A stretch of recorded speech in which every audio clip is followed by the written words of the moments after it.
안녕하세요. 소중한 나 무한행복 광우 스님입니다. 오늘도 이렇게 만나 뵙게 돼서 너무나 반갑습니다. 어느 어린 불자분에게 편지가 왔습니다. 너무나 내용이 재밌어서 제가 오늘 여러분들에게 이 편지를 소개할까 합니다. 한번 잘 들어보시기 바랍니다. 광우 스님, 안녕하세요. 저는 광우 스님의 소나무를 좋아하는 14살의 애청자입니다.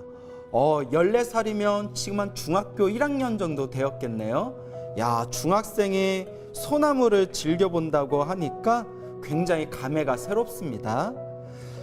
저는 조상 가문 대대로가 불교입니다. 저는 부처님이 좋아서 오체투지 108배를 매일 하고 있고 능엄주와 천지파량 신주경, 신묘장구 대다라니, 티베트 밀교 경전에 아미타 구루 만트라 기도를 하고 있습니다. 무슨 14살짜리가 이렇게 기도를 많이 할까요? 능엄주도 하고 천지파량 신주경도 하고 신묘장구 대다라니도 하고 또 티베트 밀교 경전에 아미타 구루 만트라라는 기도는 어디서 봤길래 14살짜리가 이렇게 열심히 기도를 하는지 참 신기했습니다.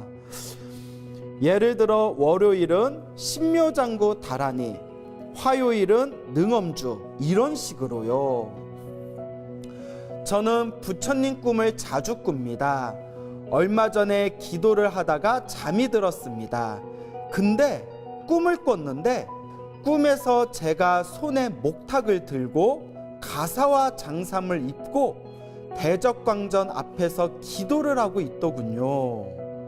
지금 저의 키가 167.5인데 꿈에서는 185더라고요. 중학생 14살짜리가 키가 167.5면 굉장히 큰 편 아닌가요? 그런데 꿈에서 자신의 키가 167.5인데 꿈에서는 가사장삼을 입고 그리고 키가 185인 그런 모습으로 목탁을 치면서 기도를 하고 있었다. 이거 편지를 읽을수록 신비하더라고요. 얼굴도 변해 있었습니다. 그런데 부처님이 꿈에서 말씀하시길 너의 전생은 스님이었다. 전 전생도 스님이었다. 너의 7번의 전생이 다 스님이었다라고 말씀하시더라고요. 그 꿈으로 저의 전생이 스님이란 것을 알았습니다. 꿈에서 현몽을 했나 보네요. 제 입으로 말하기는 좀 그렇지만 저는 한 번 본 경전은 거의 다 외우고 다녔습니다. 독송가 절을 잘해서 주변 보살님들이 별명을 지어주었습니다. 그 별명이 절 잘하는 총각입니다. 저는 스님이 되고 싶습니다. 이야, 대단하다. 14살 된 어린 소년이 스님이 되고 싶다는 마음을 일으켰다는 것 자체가 정말 전생에 복과 성근을 많이 지은 아이구나 라는 생각이 드네요. 그런데 제가 낚시와 고기를 좋아해서 문제입니다. 이건 아닌 것 같아요. 진정한 불자라면 취미생활로 낚시를 하는 것은 반드시 금지해야 됩니다. 우리가 부처님 경전을 볼 때 항상 이 살생의 업보에 대한 이야기가 나옵니다.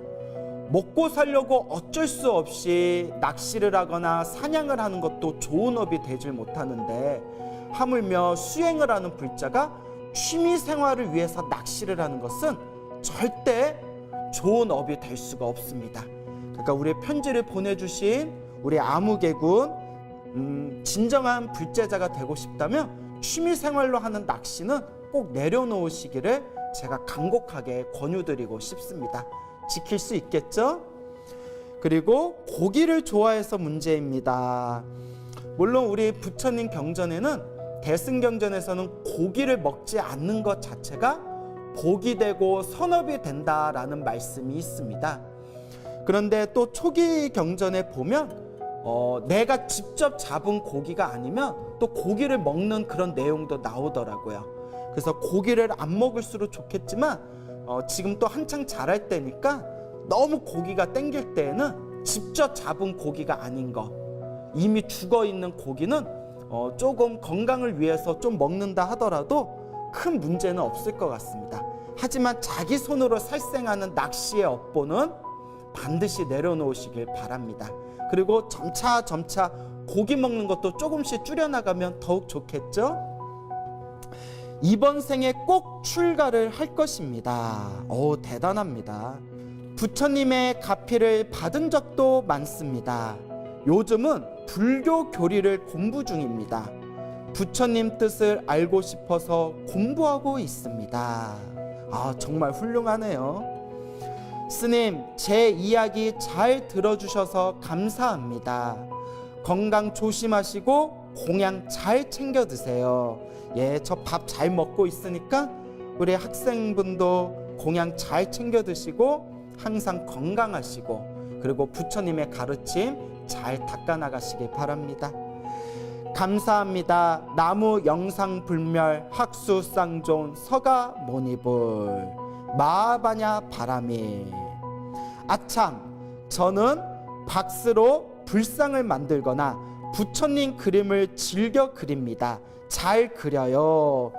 우리 이 편지를 보내주신 학생분이 직접 자기가 그린 요 부처님의 모습을 저에게 보내왔습니다. 자, 한번 영상으로 보실까요? 짠! 어떻게 보이시나요?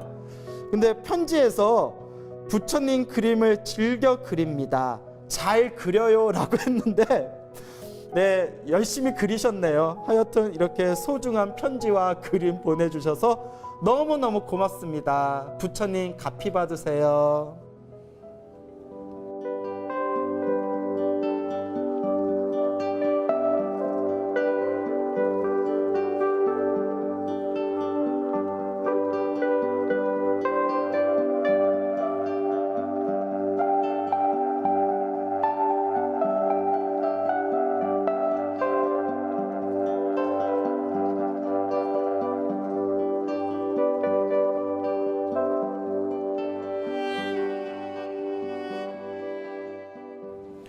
어떻게 편지 함께 잘 읽어보셨죠?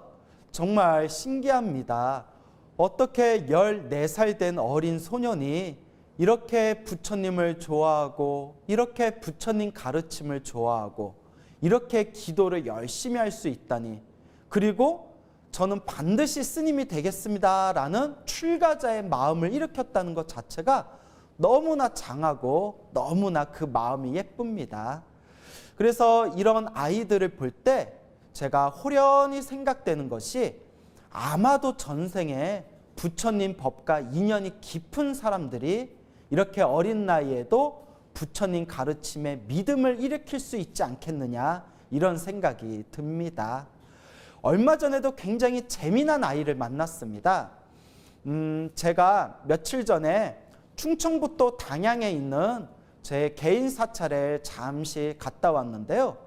그 단양에 있을 때 어린 소녀가, 8살 된 어린 소녀가 할머니와 어머니와 함께 저를 찾아온 겁니다. 그런데 이 아이가 지금 강원도에서 살고 있는데요.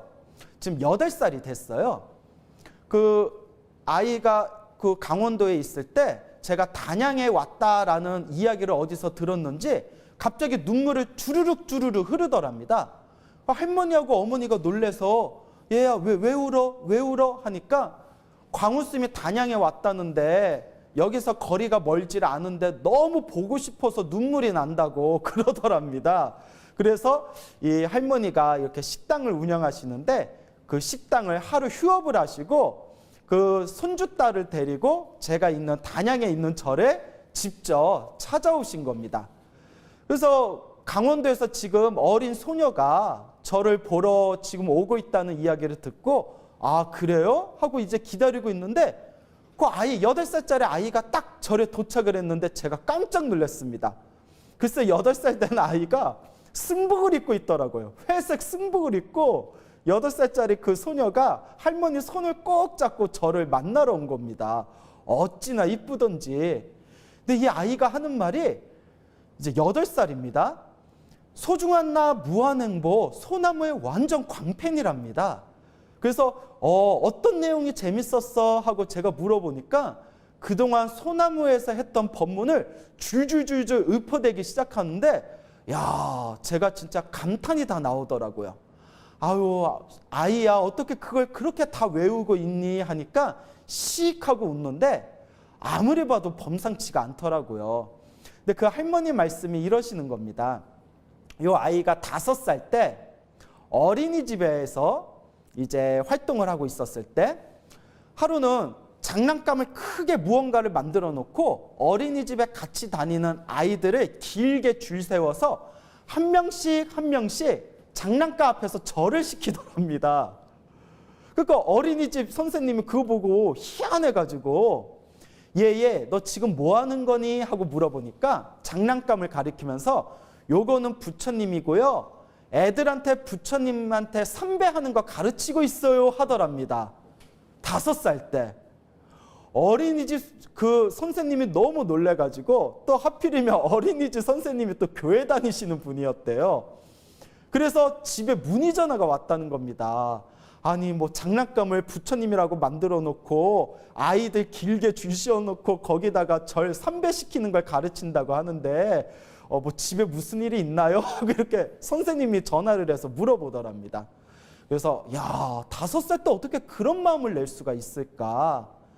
그리고 또 이 아이가 엄마한테 받은 용돈을 1,000원이든 5,000원이든 10,000원이든 이렇게 꼬깃꼬깃 그것을 잘 저금해 놨다가 그 8살짜리가 절에 가면 불전함에다가 꼭 자기 용돈을 이렇게 부처님 앞에다 넣어둔답니다. 야, 어떻게 아이가 그럴 수가 있죠? 그리고 항상 매일마다 딱 스님들처럼 가부좌를 딱 한 뒤에 관세음보살 연부를 하면서 명상을 하더랍니다. 8살짜리가.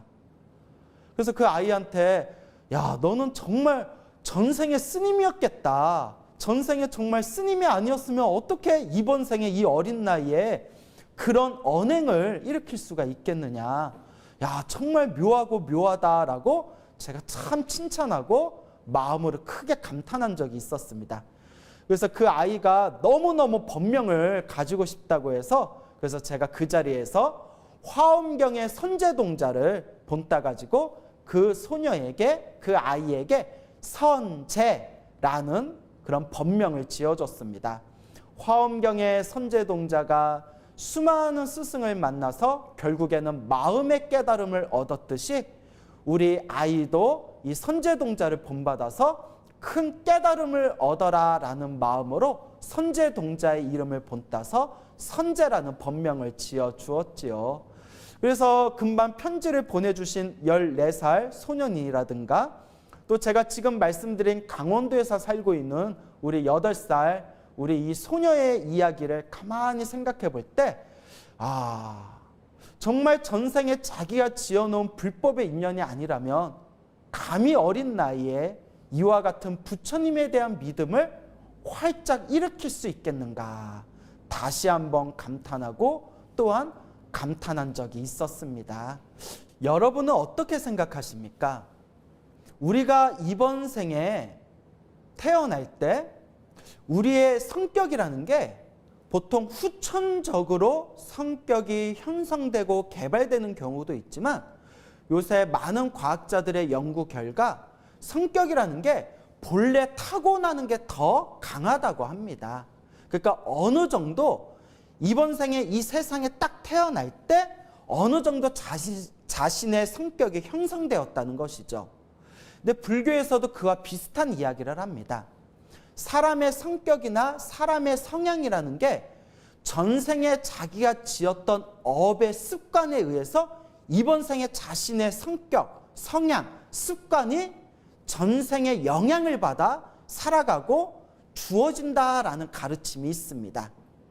아무래도 전생에 어리석은 삶을 살았던 사람이 있다면 이번 생에도 좀 지혜가 우둔하고 살아가는 모습의 언행이 좀 어리석을 수가 있고요. 전생에 복을 많이 짓고 지혜를 많이 닦은 사람이라면 이번 생에 태어났을 때부터 지혜 총명하고 항상 반듯하고 항상 올바른 길을 가는 그런 성향이나 습관이 있다는 것이죠. 근데 저도 주변의 사람들을 보면 그런 점을 많이 느낍니다. 어떤 사람은 몇 마디 좋은 이야기만 해줘도 딱 알아차리고 부처님의 가르침을 잘 닦아나가는 사람이 있는가 하면, 어떤 사람은 아무리 좋은 이야기를 해주고 아무리 부처님의 바른 가르침을 전해주어도 우의독경이라, 속위에 경 있는 것처럼 니는 니대로 살아라, 나는 나대로 살겠다, 이런 어리석은 마음을 일으키는 사람을 주변에서 많이 본 적이 있습니다. 도대체 왜 그런 걸까? 왜 어떤 사람은 부처님의 가르침을 조금만 들어도 바로바로 알아차리고 바로바로 지혜롭게 올바른 길을 가는 사람이 있는데, 왜 어떤 사람들은 아무리 좋은 이야기를 해주고 아무리 부처님의 소중한 이야기를 해주어도 전혀 알아듣지를 못하는 것일까? 그것을 우리는 자기가 전생에 지었던 업의 습관의 영향 때문이다라고 말할 수가 있습니다. 내가 전생에 복을 많이 짓고 지혜를 많이 짓고 부처님 가르침과 인연이 깊었던 사람이라면 이번 생에 부처님의 가르침을 조금만 접했어도 자신이 전생에 지었던 지혜의 씨앗이 싹을 틔워서 올바른 정법의 길을 가는 사람들이 있고, 전생에 어리석었던 길을 많이 걸었던 사람들은 이번 생에 아무리 소중한 가르침을 만나도 그 소중한 가르침의 올바른 정법을 제대로 바르게 받아들일 수가 없는 겁니다. 그래서 우리가 부처님의 가르침을 공부하면서 경전에 나와 있는 수많은 이야기나 설화들을 살펴보게 되면, 내가 전생에 지었던 업의 영향에서 우리가 이번 생에 자유로울 수가 없구나라는 것을 많이 느끼게 됩니다. 물론 부처님께서는 이와 같이 말씀하셨습니다. 과거는 이미 지나갔다. 미래는 아직 오지 않았다. 현재 이 순간에 최선을 다해라. 이런 좋은 말씀도 있지만, 그렇지만 또 다른 경전의 내용들을 보면 이번 생에 내가 겪고 있는 것이 전생에 지었던 내 업의 결과이고, 지금 이번 생에 내가 짓고 있는 것들이 바로 미래 생의 결과가 돼서 돌아올 것이다 라고 또한 말씀하셨습니다. 여러분들은 지금 어떤 업을 짓고 계십니까? 여러분들은 지금 어떤 습관으로 살아가고 계십니까?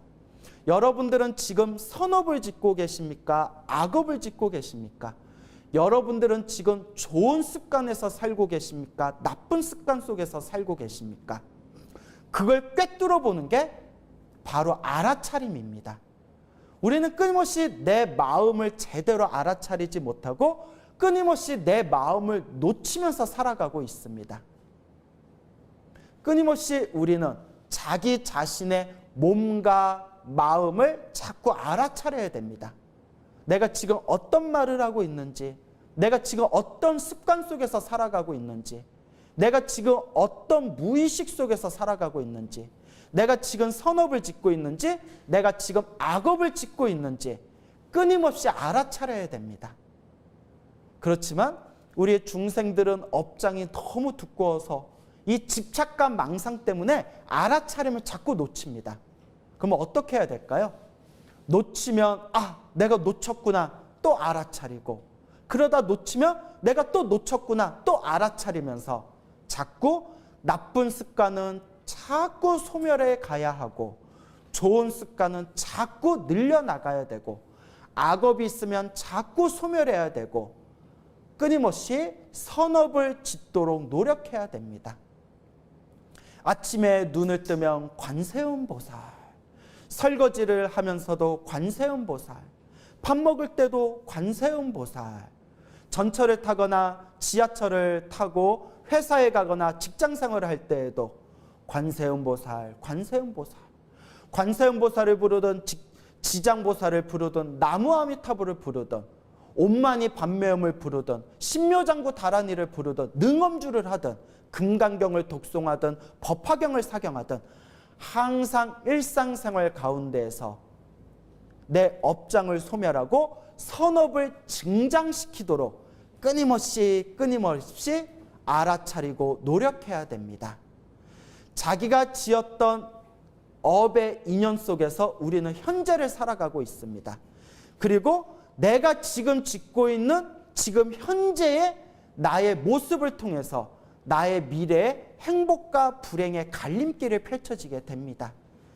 그러니 우리 불제자 여러분들께서는 내가 이번 생에 사람으로 태어나고 이번 생에 부처님의 법을 만났구나라는 이 소중한 인연을 결코 헛되이 흘려버리지 마시고 사람으로 태어난 것에 대한 고마움, 불법을 만난 것에 대한 소중함, 그 깨끗하고 맑은 마음으로 부처님의 가르침을 잘 닦아나가시기 바랍니다.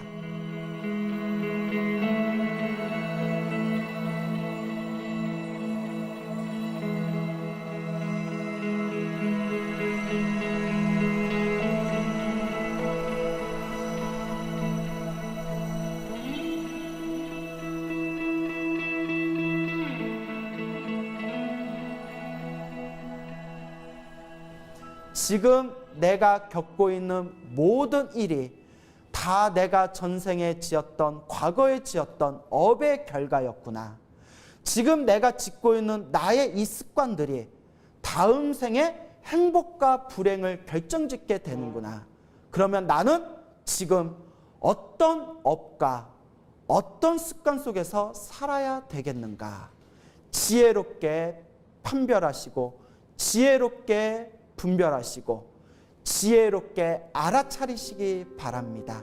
항상 여러분들에게 부처님 가피가 함께 하시기를 제가 축원드리겠습니다. 여러분, 행복해지고 싶습니까? 행복한 삶을 창조하고 싶습니까? 복을 지으십시오. 선업을 쌓으십시오.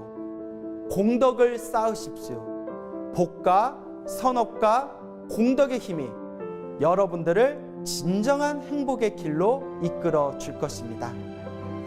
소중한 나, 무한 행복, 성불하세요.